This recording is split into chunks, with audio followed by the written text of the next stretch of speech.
안녕하세요. 시민의 명리 공부방에 오신 것을 환영합니다. 오늘은 고전이론의 사주 해석법을 공부하겠습니다. 고전의 사주 해석은 균형과 조화를 바탕을 두고 있으며 이것은 팔자로 구성된 사주가 십천간과 십이지지로 표현되는 오행의 균형을 팔자 안에서 완벽하게 조화를 이룰 수 없는 구조이기 때문에 후천적 조치로 균형을 찾기 위한 방법들입니다. 고전이론은 사주가 가지는 불균형의 특징을 구분하여 그 사주에 꼭 필요한 오행, 즉 써야 하는 오행을 용신으로 정의하는 해석 방법입니다. 사주의 특성을 진단하고 그 사주에 꼭 써야 하는 오행을 특정하는 것은 사주 해석의 핵심이고, 이러한 이론의 연습을 통해서 사주 해석의 논리를 정립해 갈 수 있습니다. 이번 시간은 고전의 사주 해석법을 공부하겠습니다. 첫 번째로 조후용신입니다. 조후는 차갑고 덥고 건조하고 습한 한난조습이 한쪽으로 치우친 사주의 균형을 찾는 것으로 주로 수나 화로 치우친 사주에 해당합니다. 한난조습의 조우의 판단은 계절을 규정하는 월지에서 시작하고, 이 조우의 해결은 일간의 강약보다도 우선해서 해결해야 된다고 합니다. 사례사주를 보면 임수일주에 초겨울인 해월에 태어났고, 태어난 시간 또한 밤 시간인 해수입니다. 전체 사주의 절반인 네 글자가 한습한 수기운이고, 여기에 한냉한 금기운이 두 개가 추가가 되고, 또한 습토인 기토가 한습을 더하면서 유일한 화기인 오화의 기운을 빼가고 있습니다.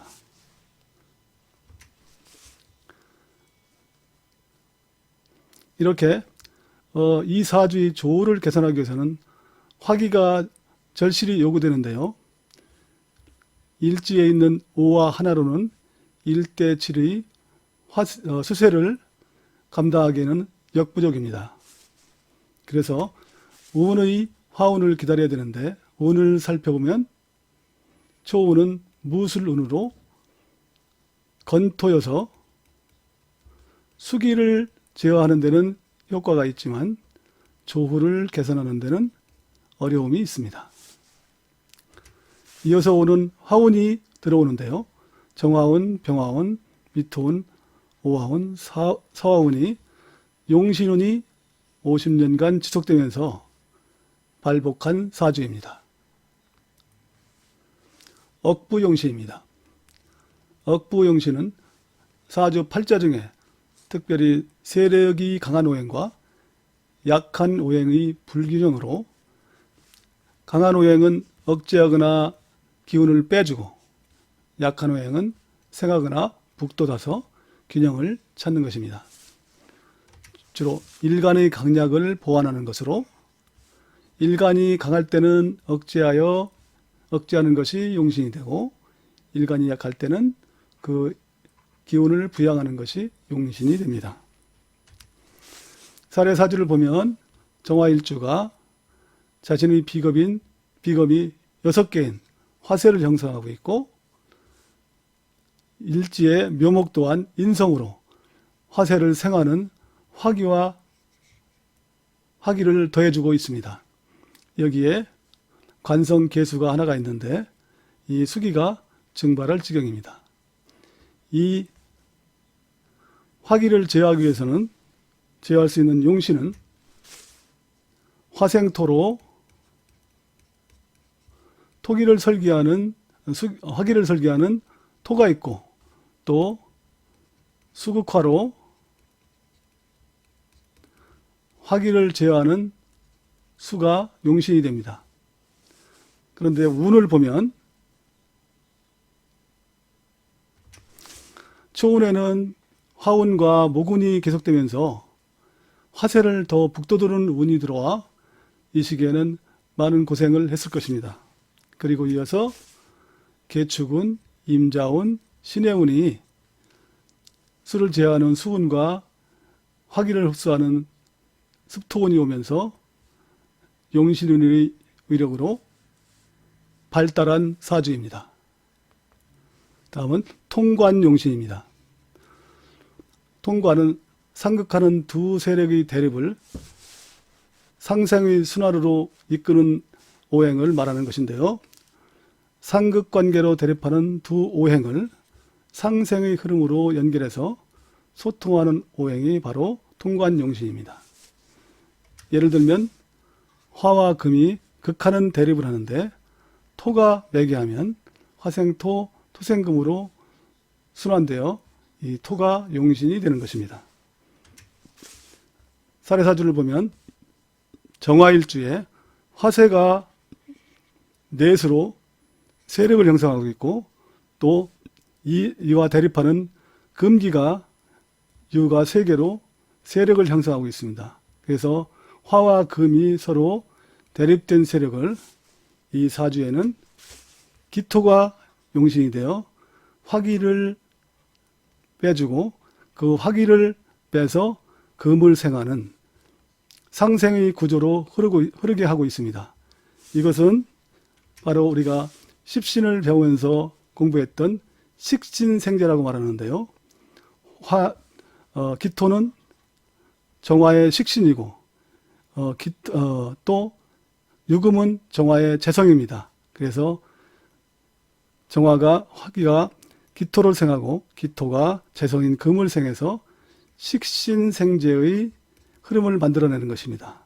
그래서 용신의 작용으로 사주의 원국에 있는 기토 용신의 작용으로 식신생제의 부자명이 된 사주입니다. 병약용신입니다. 병약용신은 사주에 병이 되는 요소를 치료하는 오행을 말합니다. 사주에서 필요한 오행을 극하여 병이 되는 오행을 제약하거나 기운을 빼서 필요한 오행이 제기능을 할 수 있도록 하는 약으로 쓰이는 오행이 바로 병약용신입니다. 주로 사회적 목적이라고 할 수 있는 재물인 재성과 명예인 관성을 제약하는 오행이 주로 병이 되고 이를 해소하는 오행이 약용신이 됩니다. 사례사주에서 정화일주는 일주에 토기운이 4개로 큰 세력을 형성하고 있습니다. 그리고 인성인 목이 있고 재성이 하나 있고 관성인 임수가 있습니다. 그런데 이 강한 토기운은 정화인 나의 기운을 설계하고 나의 명예인 관성을 극하며 또 하나는 많은 토는 재성인 금을 매금시켜서 활동을 제어합니다. 이렇게 이 사주에서는 토가 병이 되는 오행입니다. 이 병이 되는 오행을 해소시켜줄 인성목이 사주의 간목으로 존재는 하지만 이 강한 식상인 토의 세력을 소토하기에는 힘이 취약합니다. 그래서 운에서 오는 모근을 기다려야 되는데 사주를 보면 운을 보면 초년운이 그렇게 흐르지를 못하고 있습니다.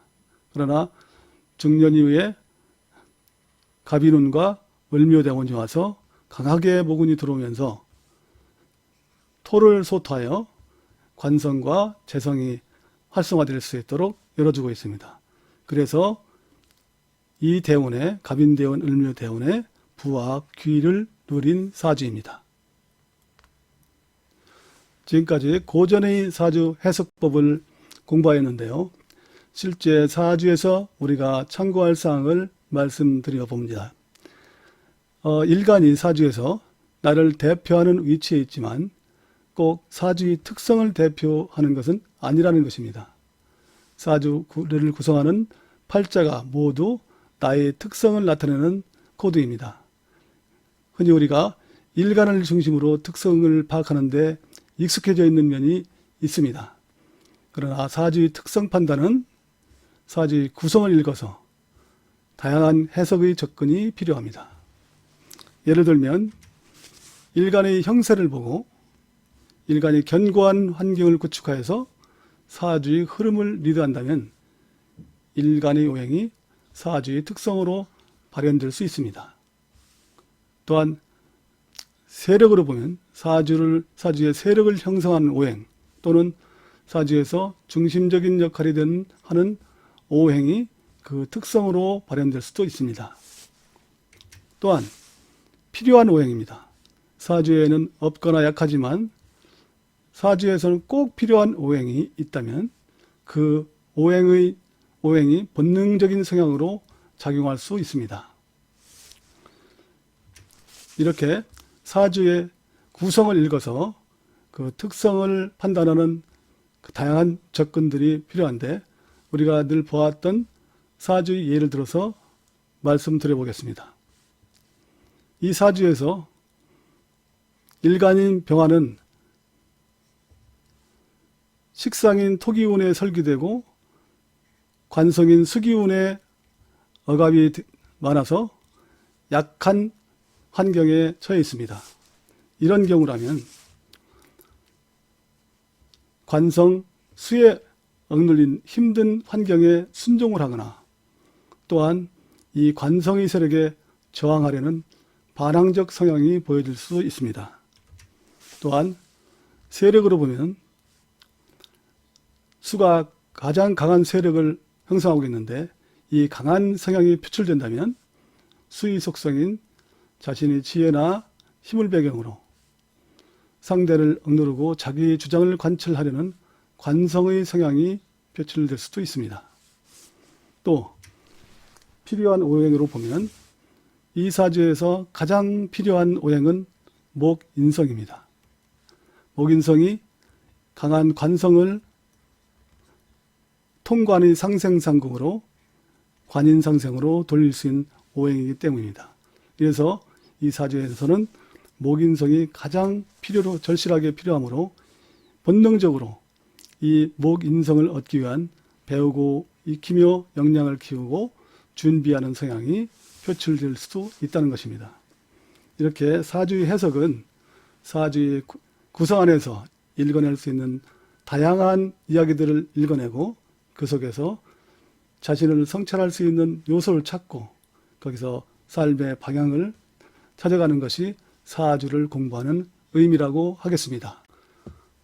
지금까지 공부한 입문 강의를 정리해보면 사주를 왜 사주라고 하는지로 시작해서 고전의 사주 해석법까지 사주명리 공부를 시작하기 위한 기초 개념들을 정리하였습니다.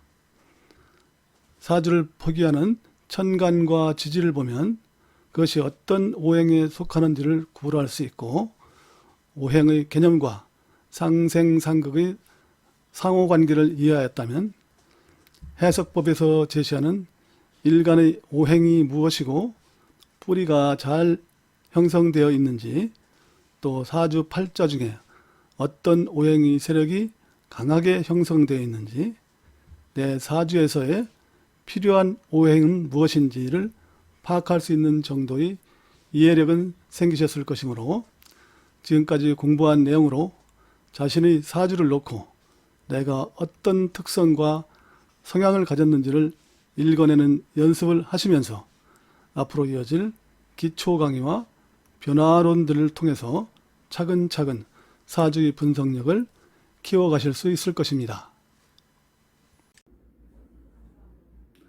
지금까지 사주에 쓰이는 주요 요소와 고전의 사주 해석법에 대한 개념들을 공부하였습니다.